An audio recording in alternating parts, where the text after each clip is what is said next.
Bharatiya Janata party की इस तरह से पेपर, ये पेपर, वो पेपर, ये लाओ वो लाओ, हर आदमी आज की तारीख में परेशान है। किसान हो, मजदूर हो, दिहाड़ी मजदूर हो, बेचारे जितना रोज कमा नहीं पाते हैं, अपना नुकसान करके कोई गांव में जाता है, कोई अपने घर में जाता है, कोई अपने बाप दादाओं की नाम ढूंढता है, जिनकी पुश्तों की पुश्तैनी सरजमीन पे पैदा हुई, आज उनके बाप दादाओं की उनकी शिनाख्त मांगा जा रहा है। आखिर यही के लोग हैं, कोई बाहर का तो है नहीं, तो उनको उनकी जो है शिनाख्त या उनकी पहचान या उनको अपनी पहचान साबित करने की क्या जरूरत है। कोई बाहर का है, रोज ये सुनाई देता है कि घुसपैठिए आ रहे हैं, बाहर के लोग आ रहे हैं।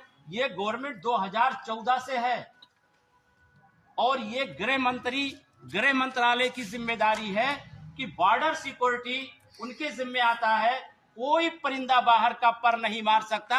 अगर कोई बाहर हमारे देश में गैर कानूनी तरीके से आता है तो वो जिम्मेदारी सेंट्रल गवर्नमेंट की है, वो जिम्मेदारी जो है वो गृह मंत्रालय की है, वो जिम्मेदारी गृह मंत्री की है। अगर वो नहीं संभाल पा रहे हैं, घुसपैठिए अगर आ रहे हैं और उनसे अगर नहीं संभलता है तो उनको इस्तीफा दे देना चाहिए और उनको सत्ता में रहने का कोई अधिकार नहीं है।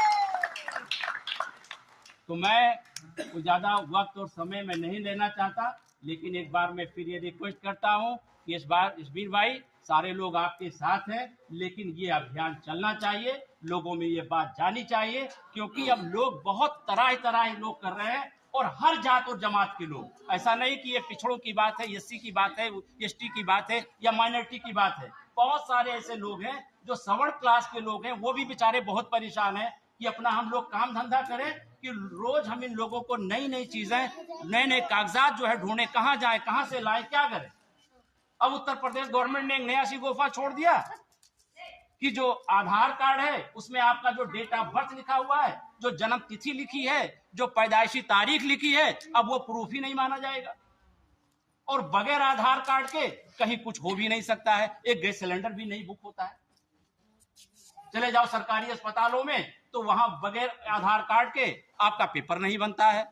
तो फिर जब आप उसको मानते भी नहीं हो और वो जो है कंपलसरी भी है, तो फिर ऐसा क्यों है और क्यों है, क्या है? अगर नहीं है तो उसको खत्म कर दो, फिर उसको लेकर के जो है हम लोग क्यों जो है उसको ढोएंगे।